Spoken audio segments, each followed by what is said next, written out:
This is section 8.5, the binomial theorem. These are the objectives. There's three. You can go ahead and pause. I am going to move on to the next slide. You're going to notice that this section is very familiar to what you have done in Algebra 2. Vocabulary key concepts, binomial coefficients, binomial theorem, Pascal's triangle, and some of you may be familiar with this process. El Profe Martinez theorem. Next slide. This is the binomial theorem that you saw in Algebra 2. Binomial theorem is to expand any binomial. And this is how you can come up with the binomial expansion for whatever the power is. And this is expressed as a sigma, as a series here. So in other words, this expression that you see here is equal to what you see here. And notice that C represents a combination, which you also saw in Algebra 2. In Algebra 2, you also learn about Pascal's triangle. And every single one of you should know how to generate this triangle. And if you want me to remind you, talk to me in class, and I'll do that. Next slide. So here's number one. It says expand using any method. So you have the following binomial. What I'm going to do for this problem, I'm actually going to use El Profe Martinez theorem. So this is how I learned from this individual. First, I'm going to look at this binomial as a sum. And I can do that. Now, what I'm going to do is I'm going to write the following expression.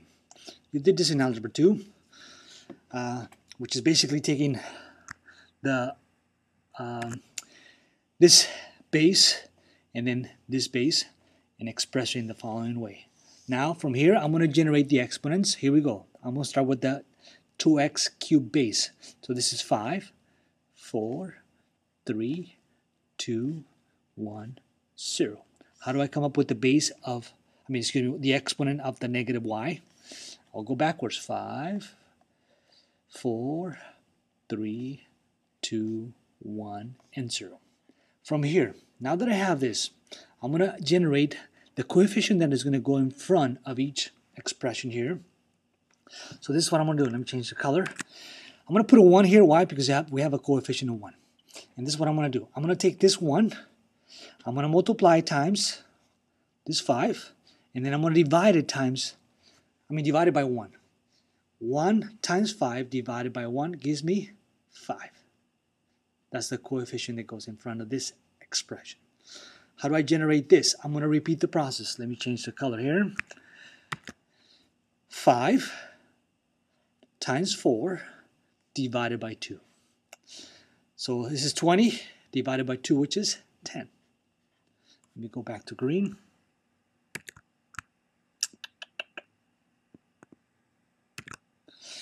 How do I generate this expression here? 10 times 3, which is 30, divided by 3, which is 10.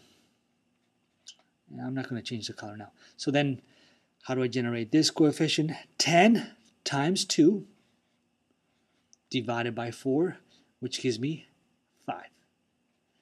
How do I generate this number? 5 times 1 divided by 5, which gives me 1. So these are the coefficients that go in front of these expressions. Now all I need to do is basically simplify this. Use a little bit of algebra 1. 2x to the third power raised to the fifth power. That gives me 32x to the 15th. Negative y raised to the fifth power. Negative y raised to the 0 power is just 1. I'm not going to write the 1. Now let's simplify this one. I'll leave the 5 alone for now. 2x to the third power raised to the fourth power. This gives me 16x to the 12th times 5 gives me 80. But I have negative y raised to the first, so that's why I have negative 80 y raised to the 12th. And then you keep going. And just use Algebra 2, Algebra 1, the rules of exponents. And this is the expression that you get as the answer. Okay, this is using El Profe Martinez procedure or theorem. Let's move on to the next slide. Here's number 2. Same thing, use any method to expand. So I'm going to use Pascal's triangle this time. How do I come up with 1, 6, 15, 20, 15, 6, and 1? These numbers come from Pascal's triangle. Why am I using those numbers? This is why. Again, this is Pascal's triangle. You should know how to generate it. But this represents what you're going to get for the coefficient, coefficient when you raise any binomial to the first power. This is what you're going to get for the coefficients when you raise any binomial to the first power and so forth. So when you're raising a binomial to the sixth power, you have this. That's why I have those numbers. Now, let's get rid of that. What I did is I basically, again, took this as plus, minus, and then I write the following bases, and I include the corresponding exponent that goes with each of those bases, just like on number 1. At this point, all I'm going to do is I'm going to take the 1, 6, and so forth, and I know that those are going to be my coefficients. I go ahead and simplify this. 2 over x to the 6th power, whatever you get, this to the 0th power. It's just rules of exponents, algebra 1, algebra 2. And this is the answer that you get. Let's go to the next slide. So here's number 3. It says find the coefficient of the given term in the expansion of the binomial. You want to find the term involving x squared y to the 8th and the following binomial that you see there raised to the 10th power. So this is what I'm going to do. I'm going to look at that binomial as the sum of 2 monomials. From here, this is what I'm going to do. This is what I'm looking for. I'm looking for, let me get a pen.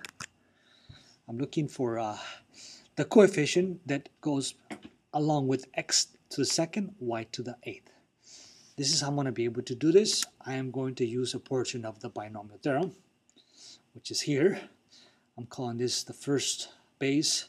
This is my second base, generated by in the binomial. So here we go. I'm going to have to find n and r, and this is how I'm going to do this. N, well, these are my bases for the binomial that I'm trying to expand. I need those.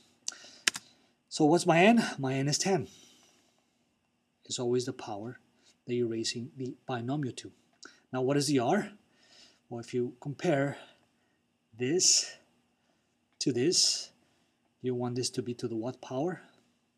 To the 8th. That's why r is equal to 8. Once you know this information, you're pretty much good to go. So you're going to substitute 10, 8, 10, 8, 8, and you have the following. If you remember from algebra 2, this becomes 45. If you can ask the TI-84 to do this for you, or you can expand it and you end up with 45. At this point, you're going to raise 4x to the 2nd power, negative y to the 8th power. You end up with this. You multiply 45 times 16, and that is your answer. That is your coefficient. This is number 3. Let's move on to the next slide. So here's number 4, same directions. Now you're looking at the following binomial, raised to the 12th power, and then you want the coefficient of the term involving z to the 6th. This one's going to be a little more challenging, but you should be able to follow along. Everything that I'm going to show you, you know. We're just going to put it all together. So rewrite this as a sum. So I'm looking for the coefficient that is in front of the z to the 6th. If I use the binomial theorem, these are my bases. Z to the 2nd and negative 1 is my second base. So I already know what n is. That's easy, it's 12. Now, I need to know what my r is going to be. Now notice that I have my base is z to the 2nd power, and I want it to be z to the 6th. Get a pen here. So you know that this question mark has to be 3. If that's 3, then keep in mind that this exponent and this exponent need to add up to 12. So that's why I have my second base. If this is already 3, this base has to be raised to the 9th power. 9 plus 3 is 12. That's why my r is equal to 9. Once I know my n and my r, I substitute it in here. Expand this. And there's your answer. The coefficient is negative 220. Let's move on to the next slide. So here's number 5. It says expand the expression in the difference quotient and simplify. So this is the difference quotient formula. You can see this formula quite a bit in future classes. So this is what you're going to be working with, the function f of x equals x to the 4th. If you hear music, it's just to make this video more entertaining. Keep you awake. Just kidding, it's Miss Banducing doing something. I don't know what it is. Anyway, here we go. So what I'm going to do is I'm going to compute f of x plus h. So I need to raise this binomial to the 4th power using what you know. Once you expand, this is what you get. So this is just this part. Now I'm going to do f of x. F of x is just f of x and it's given to me. So now I have both of these.